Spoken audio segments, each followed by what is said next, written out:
Ассаламу алейкум. Районымызда жастарды қолап қуатлау, олардың басамаларын қошаметлеуге айрықша ітібар қаратылмақта. Бүгін сондай белсенді жастарымыздың бірі Қарақалпақстан Республикасы Жоғарғы Кеңесі басшылығының үміт ұшқыны көкірек белгісі сыйлығының иесі. Сондай-ақ филология ілімдері бойынша философия докторы Сәрсенбаев Қонысбай менен сөйлесеміз.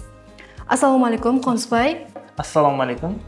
Сіздің бұл жетіскенліктерге ерісу процесінде қандай қиыншылықтар болған? Сондай-ақ бұл жетіскенліктерге ерісуге себепші болған инсанлар кім? Әрбір инсан ең алдымен қандай да бір жетістікке ерісуіне оның артында ұстазлары тұрады. Бұндай ұстазлар ең бірінші ата-аналарымыз. Ата-аналарымыз біздерге жастайынан білім алуға имканият есіктерін ашып беруі, біздерге кең мүмкіншілік жаратып беруі бұл тек арқы басқыш есептелінеді. Қала берді өздеріміздің районымыз Шоманай районында да мәлімдеме ресурс орайларының қызмет етіп тұрғанлығы, жастардың әдебиетқа, мәдениетқа болған қызығушылығын елде жетілдіру бойынша жаратылып отырған имканиятлар бұл біздің осы жетістікке ерісуіміздегі дәстүрлі қадамдар десек болады.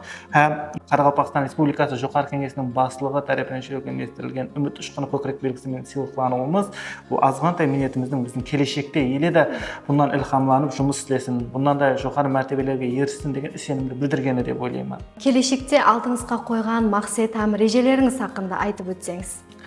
Хақиқатында да инсан қандай да бір мәртебеге, қандай да дәрежеге еріскенде онымен шекленіп қалмау керек. Қазіргі күнде философия докторы ілми дәрежесін алған болсам, келешекте ілім докторы, яғни доктор of science дәрежесін алуға әрекет етіп жатырмыз. Бұл бойынша да ұстазларымызбен жаңа темалар, жаңа машқалар үстінде жұмыс істеп жатырмыз.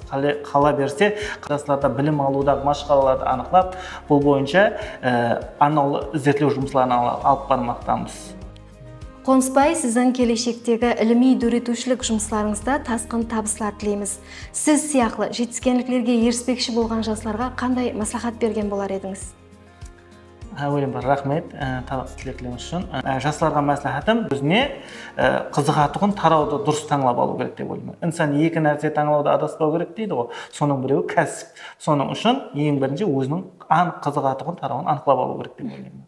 Бүгінгі жастарға айтар тілегім, бүгін мемлекетімізде жастарға кең имканиятлар есігі ашылған. Бұның үшін әуелен бар жұртбасшымызға, президентімізге міннетдаршылығымызды білдіреміз.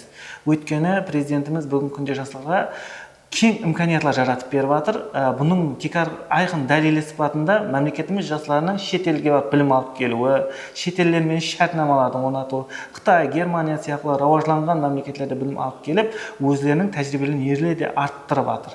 Соны сеніммен айтсам болады, бүгін жастар білім алу тарауында, спорт, мәдениет тарауында да немен шұғылданамын десе, әммесі мемлекет талабынан қолдап қуатланбақта.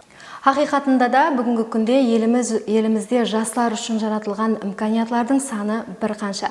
Азизлер, бүгін жетіскенлікке еріскен жасымызбенен сәубет өз жұмағына жетті. Бұндай талапшаң һәм қабілетлі жастар мемлекетіміз келешегінің бек кем тикары.